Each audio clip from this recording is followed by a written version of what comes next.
Morning, it is Kevin Guthrie here. This is your Lockdown Live number 16. 16. I don't know why I keep clapping. So, honestly, I don't know why I clap. I'm some sort of seal.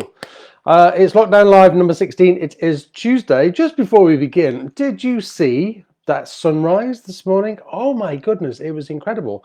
The most amazing colors of like pinks and purples, and it was just absolutely stunning. I didn't go out and see it, but I could see it from my window.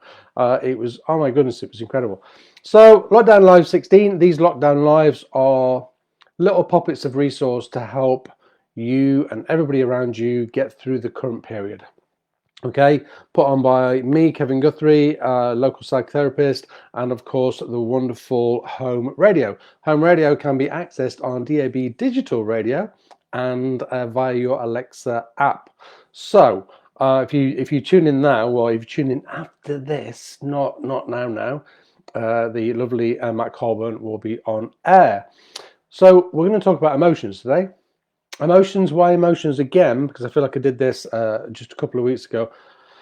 Because there's a lot of emotion around right now. There's a lot of people with what feels like quite heightened emotions. And what I'm sensing and what I'm hearing off a lot of people is that the emotions are also all over the place. So up and down and up and down, and just they never quite know where they are. So I just wanted to tackle this really, really quickly. So the first thing that we do is know that emotions will pass. So they're like waves and they just come through us, and they pass a lot quicker if we just let them do their thing, kind of come in, make us feel a certain way, and then they will pass on. Okay, so that's really important. That's the first thing. They will always pass, and it doesn't matter how strong the emotion is, it will always pass by, but it will only pass by if we let it. By that I mean, if I don't know, if I'm feeling really sad and I wake up and I go, I'm so sad, I'm so sad, why am I so sad, I'm so sad, I'm so sad, then I'm kind of almost like holding the emotion to myself, and then it's harder for it to then pass on. Okay, so know that emotions will always come and then they will pass on. The second thing we can do with emotions is write them down or spidergraph them. If it feels like they're stuck in our head a little bit, then maybe spidergraph it and work out why. It could be maybe at the moment we don't need to work out why, because of the current situation and because it seems to be ongoing and a lot of people are really tired right now. So maybe we don't need to write it down, but maybe it might help if we just started to log them a little bit. Journal is absolutely amazing for tracking your emotions. Oh, and the other thing I wanted to mention that isn't written down is, there's a really great app called Youper. To my knowledge, it's completely free. I should tell you how to spell. What I'm going to do is I'm going to write down the name of the app in the feed afterwards.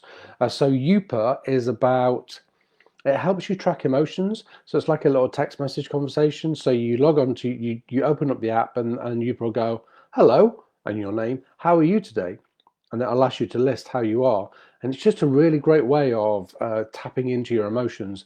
And then it will it's all pre-programmed and automated, but it reacts to what you say to it. So maybe give it a try. I will write it in the feed afterwards.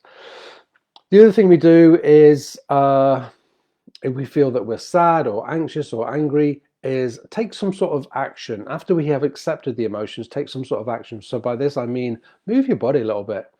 Get outside. I talk about this constantly. Be outside every day for a walk. Please, please, please, please be out there. It's it's crisp and it's beautiful. And yesterday there was the brightest blue skies with the most amazing sun. So please be outside. Take action. We are never going to feel 100% better if we just sit in these really beautiful little sophisticated boxes that we have created for ourselves. We are part animal, and that part animal has to be outside and engaging with some sort of nature. It just has to be. It just has to be, because if not, then we start to feel trapped.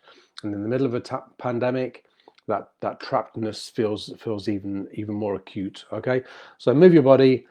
Even things like drinking water, it flushes your system. So drinking like a pint of water at a time just flushes the system. So make sure you're getting plenty of water in there. And I know it seems strange that drinking like a good pint of water, or 2 to 3 liters of water a day we should be drinking, would help with our mind, but it really does, because once the body starts to feel better, so does the mind. It's all intrinsically connected. 2 to 3 minutes hack. This is a hack that actually I heard last week, and I thought that's really clever, and I want to pass this on. So if you're stuck with something in your head, and if somebody like an ex has arrived in your head, or you're worried about something and it's just going round and around and around in your head, then the 2 to 3 minute hack is to engage in something that is very intensive, like a crossword or a puzzle or something that you really have to delve into and focus on. What happens is the thing that's been stuck will move on. Then when you pull away from the exercise that you're doing for 2 to 3 minutes, if it comes back, go back into it again, and just keep doing that, and eventually it will just clear it completely. Okay, a little bit like algorithms on Facebook. I'll talk about that another day, because that's really interesting how the algorithm on a Facebook is very similar to our mind. Absolutely fascinating. So please don't just let the emotions sit with you. Take action. Give it permission to be there, but then you take action to clear it away.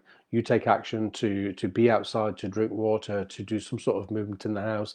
Maybe do some dancing. Maybe put on your favorite tracks and dance a little bit. Even if it's not like heavy dancing. I always remember years ago reading that if we are feeling very down, then we should never put on music that's really bouncy and high energy, because all we do is we end up with this really stark contrast that just annoys us. So if you're feeling really down, for example, and you want to play music, then play music that is just above your mood level, and then hopefully what will happen is you will be gently, very gently pulled out. Okay, happiness for today. We're working on the happiness for action calendar. Today is say hello to a neighbour and get to know them a little bit better. I quite like that. It's quite sweet. So if you see them out and about, say hello, how are you? And I think now, more than ever, it's nice to offer that little bit of kindness. And if it's an elderly neighbour, then just say, is there anything I can do for you? Is there anything I can get you? And maybe enter into that. With our bodies, again, are massively triggered by doing stuff for other people. So if we're stuck in our own mires, then let's do something for other people and offer them. But at the very least, say hello to a neighbour. I also wanted to mention yesterday's happiness for action calendar, because I wasn't on air yesterday, and that is decide to lift people and not put them down. And I just thought that was quite beautiful. What do they mean by that? Let's not berate people. Let's not be unkind to people. Let's decide to lift them, because that's a choice. That's the choice that we make in our heads, whether we're going to lift or whether we're going to put down. Okay, that's it. I will be back tomorrow morning at 8:15 with another subject. If I'm not covering subjects that you want me to cover, then please let me know. And I will be also live tomorrow night at 7 o'clock. 7 o'clock tomorrow night on Facebook for an hour. Tomorrow night we are looking at values. I wish you the most pleasant day. Peace and love to everybody. If the content of this you feel might fit with other people around you, then please pass it on, share it. It's like a little poppet of love. Take care. Bye-bye.